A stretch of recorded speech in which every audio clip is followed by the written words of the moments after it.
Caution. Entertainment Banter uses language that might be inappropriate for some listeners. And yes, we are on iTunes. Remember when it used to be I? Now it's plus plus plus. Welcome back to another great evening of Entertainment Banter. I guess my name is Joel. And I'm Matt. So this evening, or morning commute that you may be having, we're going to be talking about Batman, The Killing Joke. The movie. The movie, yeah. Correct. Okay. But it's very close to the comic that they released. Yeah? I think so. Yeah. I didn't read the comic. Actually, What? I want to tell you so we went to lunch earlier today and we were going to talk about it, but we didn't because we wanted to save it for this. It's right. Fantastic because we know everybody wants to hear us talk. So I actually went into watching The Killing Joke. Yes. Thinking that it was going to be about the Joker being killed. Oh, I don't know why. God. Hold on. So I actually thought that The Killing Joke, and because it's a rated R cartoon, it was the first one Warner Brothers made that's rated R. Yes, yeah. And that was very controversial. So You've only had 5 drinks, right? No. Keep going. Oh my God, you're out of control now. So I thought it was actually like a movie where he killed the Joker because Okay. when you go back to the Batman Beyond one, I guess they would call it the Return of Joker, right? Yeah. There was actually 2 of those. There was the regular one, and then there was the director's cut. And the director's cut, they killed the Joker. Yeah, so, that's part of the one I saw, and Batman accidentally kills him, kind of thing, right? Or did he do it on purpose? I can't remember now. It was Robin. Robin did it. No, Robin did do it. Mm-hmm. Like Dick Grayson. Tim Drake. Yeah, Tim. Okay. Did it. But because it was after he got kidnapped and brainwashed. Yeah. So I Clockwork thought Orange this ass. was like a prequel to that kind of thing because all that's kind of in the same story realm. You know what I mean? Like all in the same kind of universe. Yeah. Even though that was set in the future, I don't think they really made that great of comics of Batman Beyond, and a lot of the Batman Beyond it was the first time they tried to really do Batman in the future. Yeah, which I kind of enjoyed. It was a Marvel equivalent. It was like the equivalent to Marvel's Spider-Man 2099 that came out in there. That's what they were trying to compete with. So when I heard The Killing Joke came out and I heard it was rated R, I'm like, oh, this is where they actually kill the Joker. And I'm like, wow, this is going to be a good movie. So I got it. I'm trying really hard not to judge you right now. Really? Well, yes. I'm not a huge DC comic reader, and I like Batman's character, Sure. and I enjoy him, and I never really got into reading them. I'm more of a... God, we always mention Marvel. I'm more of a Marvel fan. Yep. So, but again, the only DC character I do enjoy is Batman. Yes. But... Okay. Yeah. All right. Well, fair enough. But obviously, spoiler alert, he does not kill the Joker in this movie. And they share an awkward laugh at the end. Okay. Here we go. All right. So, yeah. Well, it's funny that I don't know if you saw the other DC movie. They were doing the Dark Knights as well, or the Dark Knight Returns, and they did do another movie. And they established that one where they killed the Joker. That one he did get killed. In the Dark Knight? Yeah. They did it recently? Yeah, they just Warner Brothers. Warner Brothers has been on this kick of making a bunch of animated movies, and they always do. They're always good too. Right. I like them. So they honored it with the Dark Knight Returns, and then in that, I think it was the second movie, they killed him. They killed the Joker. How recent is that? It was a couple years prior to this one. I'm downloading it right now. Okay. So, anyways, this one I thought was interesting. I obviously have read the comic, and what's funny is when I first read the comic for The Killing Joke, I was very much disturbed by it.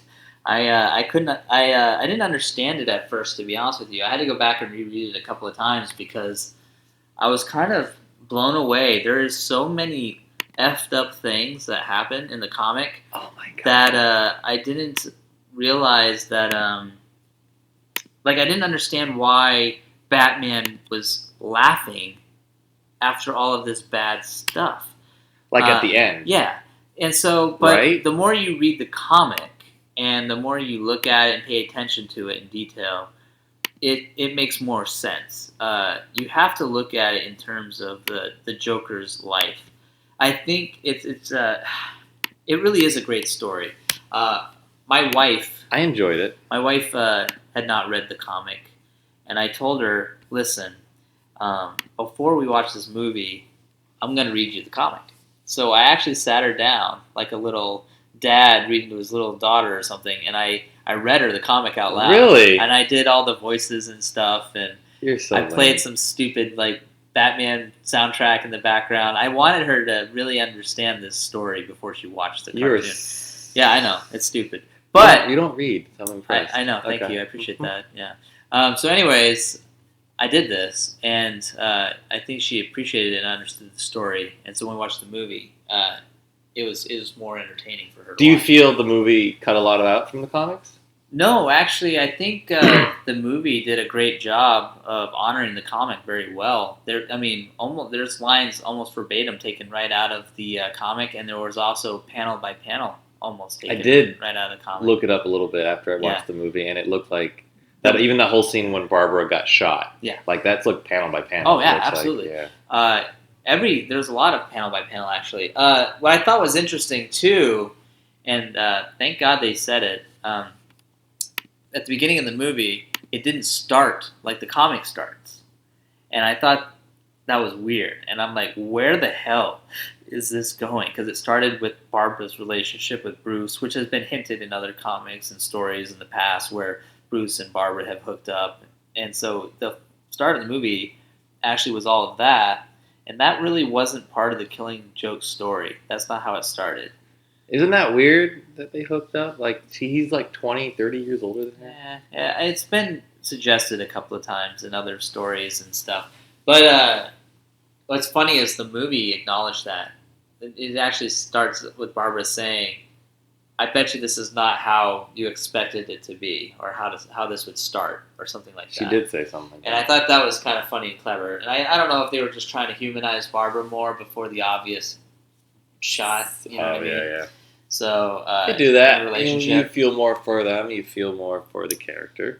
But Killing Joke's great because I don't know if I don't know if it's really about the movie at this point. So I apologize if I veer off a little bit. I'm just going to talk about the story as a whole. What I think is so great about the story is it's one of the first times you see Batman and the Joker. Ignore all the shit that happens with Commissioner Gordon. Ignore all the stuff that happens to Barbara. It's fucked up. It's all fucked up. But if you ignore all of that, beep, and you just focus on Batman and Joker, it's interesting because it starts. The first panel is raindrops on the ground, and the last panel is raindrops on the ground.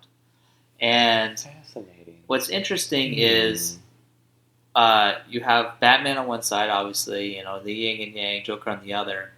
And this whole story is about Joker's perspective of the story is all it takes is one bad day to screw your life up forever, and you will snap and go crazy. Which was really interesting, too, to see that bad day from Joker. This is, apparently it's not a true...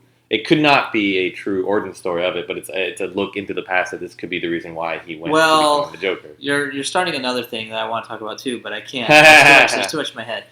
Fans of The Killing Joke know the story. Well, first of all, The Killing Joke, you're getting me off track, so I'm going to acknowledge that real quick.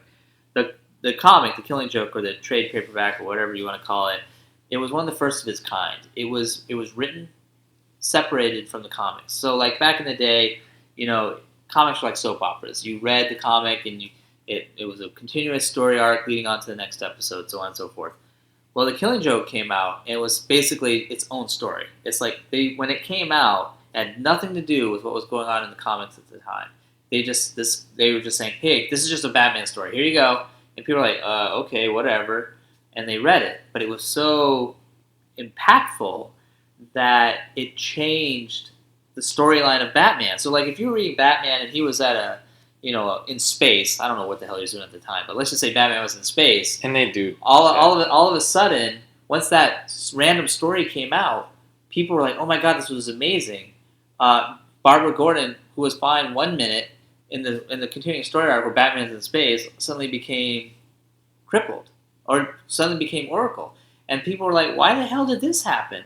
It was because that one story was so impactful that they had to write it in to the ongoing story arc. They couldn't ignore it. It actually kind of changed how that continuing story came. Like that's why Barbara suddenly became paralyzed, became Oracle, because normally that wasn't the plan. It was just that story was so impactful that that's what happened. Which story?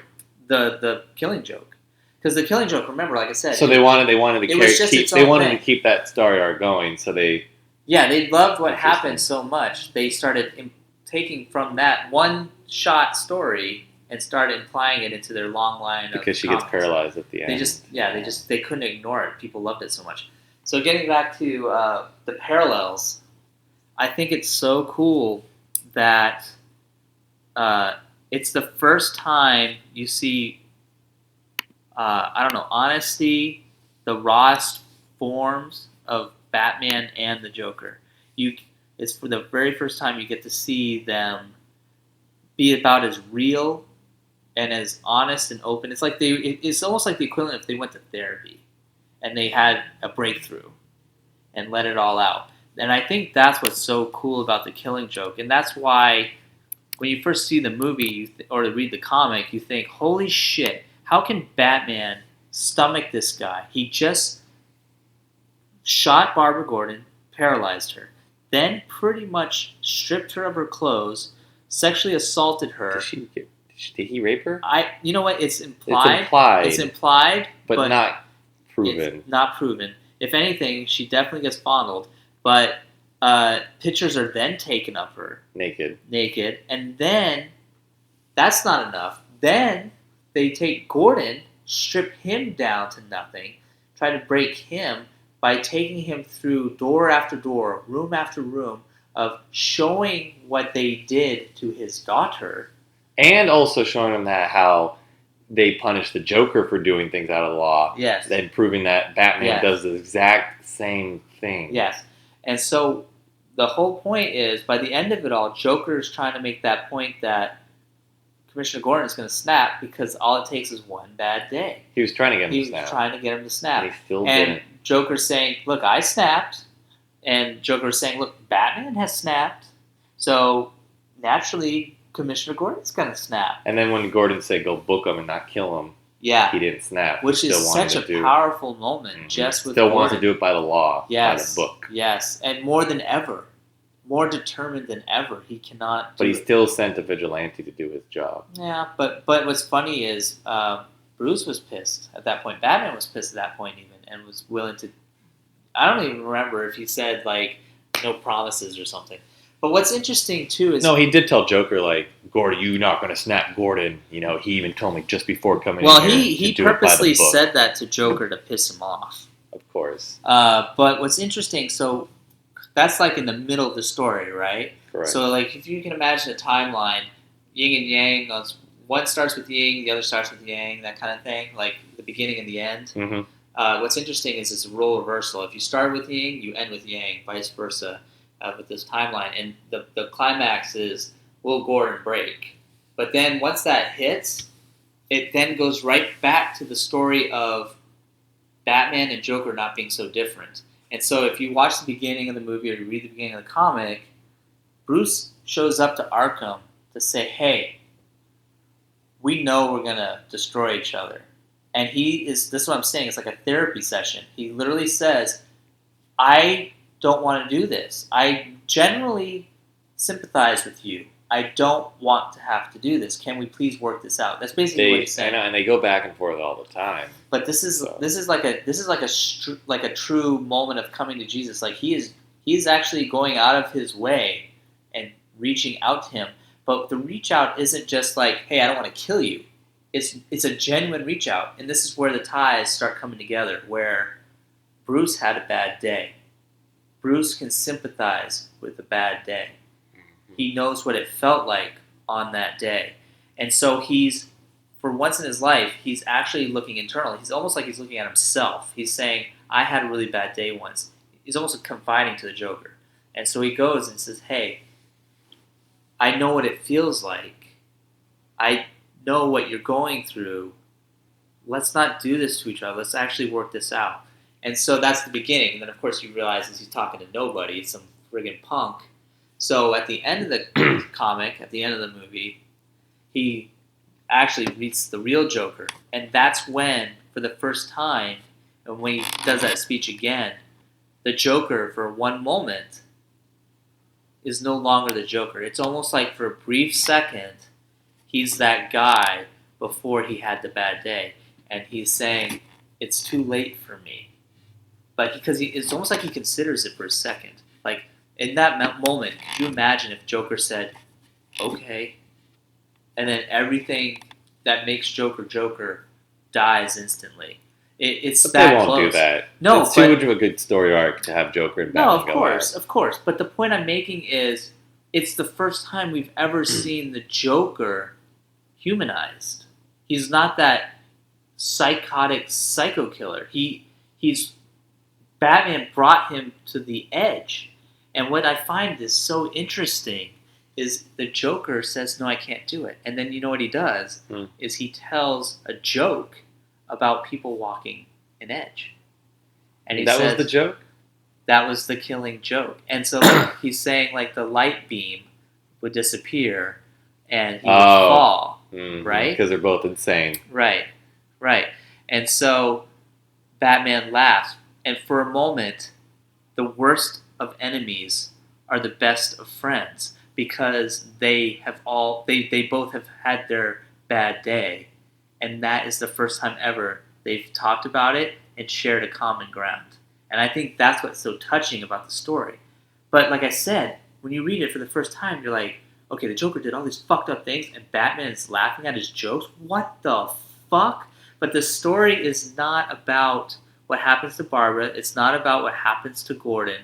It's actually about Bruce and the Joker for the first time seeing eye to eye, having a common ground, and sharing their pain together. And you for that one never moment. got to see a moment like that between them. You Never. never do. So this Never. was actually a unique. And I think honestly that's why that story was so popular and so good, because it's kind of like the Xavier Magneto thing, but that one's a more obvious thing. Like, that is like the ongoing relationship between them. Yeah, and Whereas- they started out as friends. Right. and- Whereas this is like mortal enemies sharing that one moment of sympathy towards each other. Like, you know, I don't know how to describe it. They both have gone through it, and they just shared came out differently. Yeah. Came out differently. And they shared that one moment. Of Yeah.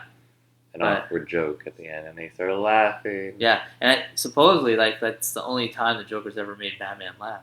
You know. What? Well, at least back then. You know. So, anyways, that's not really about the movie. So, No, it's about what this movie was about. so you had not read the comic before. I the did not. movie. I don't read Batman comics. Okay, so I don't. I'm not a fan of DC, like I said. But Oh. again, I like the Bat. Sure. So that's actually good, though. So we've been talking pretty much for almost the entire podcast, or I have, about this You whole have. You're boring. thing. So what I want to know is, I'm going to let you do the rest of the podcast. I'm not that boring. Not read the I am comic. boring. What was your take on the movie itself? Like, what did you think of the story as you watched it unfold? Well, I kept waiting, like, the whole time. I kept waiting, like, well, this is the story of the Joker, the killing joke. So I kept You thinking, kept thinking he was going to kill Joker. So it's the Jesus. killing joke, like a killing Joker. Right. So I just, watched it, like, with that anticipation of, like, this is going to happen. So when I saw the build-up, and I'm like, oh, this is the build-up. And then when Barbara got shot, I'm like, this is the build-up. Yeah. This is where it's going to happen. This is the climax. This is it. Right. And but I was watching it with my girl, and she was watching it. Like, I was talking to her too, like explaining small things about even just normal things about the Batman universe, Right. about the cartoon series, not about the comics. Comics can be done the same way, but I was telling her, like, well, fun facts: Warner Brothers does Batman, draws it, and they are the only cartoons drawn on black paper Yeah. to make it darker. Yeah, the animated series. The ones. animated, Yeah. Even these ones, I believe, still aren't they? I That's imagine they would keep it the same. I don't know. It's still because very dark. Everything's all computer these days, but You're right. But- But the idea was that it was drawn on black paper, and I was Which just was telling her, brilliant. like, also, by the way, that you hear that voice, who do you think did the voice of Joker? And she goes, I don't know. I'm like, it's Mark Hamill. Mark Hamill, yeah. And she's like, this doesn't sound like Mark Hamill. I'm like, it's Mark Hamill. Like, Yeah. trust me. He's great. And he does it every time. Well, I've noticed that when they do Justice League movies, they have different actors for Justice League movies, but when they do the big ones, it's always Kevin Conroy and Mark Hamill. Oh, hell yeah. Yeah. It's Mark Hamill. Yeah. Mark Kevin- motherfucking Hamill. Kevin Conroy is Is he the Okay. Batman? Yeah, he's amazing. The Batman. Yeah, he's amazing. So I was like doing all those little things, telling her that, but I was also expecting the Killing Joke to happen. And I even explained during the movie, I was like, well, to give you some backstory, they made Batman Beyond, and they killed the Joker, and like you killed the Joker, and I believe this is the story to that. And then when you didn't kill the Joker, I was thinking, what the boop? Like they shared the laugh, and that was it. But then it made me go back and think about what I watched, and it wasn't that bad of a movie. Right. You got to see the struggle of Barbara. Like, is she in love with Batman? Is she doing crime fighting because she likes that? What's the draw there? And they have such a interesting relationship there, especially since like Batman's a father figure to her. Right. That's even the weirder thing because I mean her father is Gordon. Right. So there was a weird draw from there.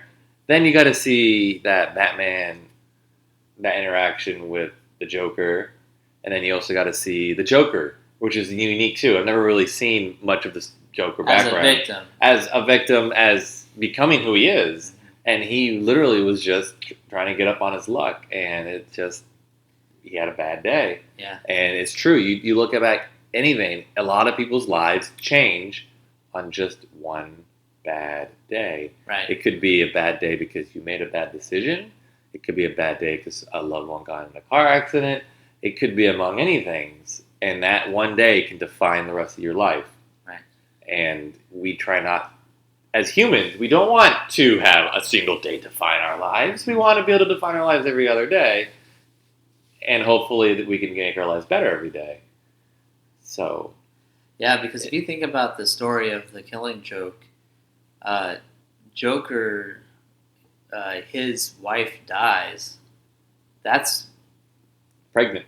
Yeah, and that's what that's the bad day there. But then you're gonna have a bad day, and he keeps going, and then he has to do this crime, and the whole reason why he was doing the crime was to make a better life for his wife and child. Mm-hmm. And now he's doing that crime for no reason really, other than he just can't get out of it. And it was neat that they brought in the Red Hood. Oh, well, that's what started it all. Yeah.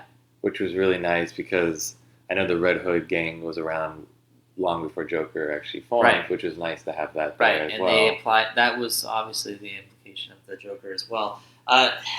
It's interesting too that one thing I've always questioned is I can't remember. I got to read it again, but they imply that his wife dies suddenly, but I don't know if they officially explain it. And I've always questioned the thought: did the Red Hood gang do it? Did they purposely make this happen, or do you think it's just a random sheer coincidence? Yeah, because that could be an interesting story. Because the way, if you read the dialogue in the comic, and they actually did it in the movie, they're like, "Oh, tough break. Your wife's dead," and I'm thinking, that's fucked up. Or is she really not dead? No, she's dead. But my point is... Wow. But my point is, like... jerk. They didn't act very surprised, and they weren't really that sympathetic. You know we'll give you a moment to think about it. Yeah. And they left. Yeah. But reality is but you're still going to do the fucking job. Why do you think they would do that? Because I think... Well, first of all, the whole point of the Red Hood gang, which I think is kind of fucked up and brilliant, is they find a sucker to take the fall. They say, "Hey, you're our boss," and then that person's the one that always takes the fall. That's the person they give, like, "Oh, you won't be noticeable because you're gonna have a mask on." Right. So if the person takes the fall, if the person dies, all of his loose ends are dead. There's really no point. You basically have wiped the slate clean for the next douchebag that comes along. That's why I was wondering, the family's already taken care of that might know about it, and the person that does the crime is taken care of, so the slate's clean. You can go find your next patsy. Mm-hmm. You know what I'm saying? That's why I always wondered if that was... I always wondered if it was implied. I just thought it was interesting. That's interesting. But I don't know. It could just be a coincidence. So you're thinking maybe the wife was a loose end and they just tied it up before could you just think about it? Because if he went home and talked to the wife about this, if he did that, then it could get back to them. So True. If you take care of her and take care of him, you don't have to worry about it. The slate's clean. That's why I always wondered if that was implied. You know, like that's kind of fucked up that they would have done that. They would have bumped her off. Pregnant. Yeah. Yeah. So this makes me thought. Are you watching Gotham? You're not caught up on Gotham, are you? I'm not caught The up, TV but I show? am watching it. I am caught up. Okay. I did see an episode. Well, and again, I'm only like 3 or 4 episodes into the second season. But if you're referring to that kid that clearly does an amazing job, that could potentially be the Joker. Yeah.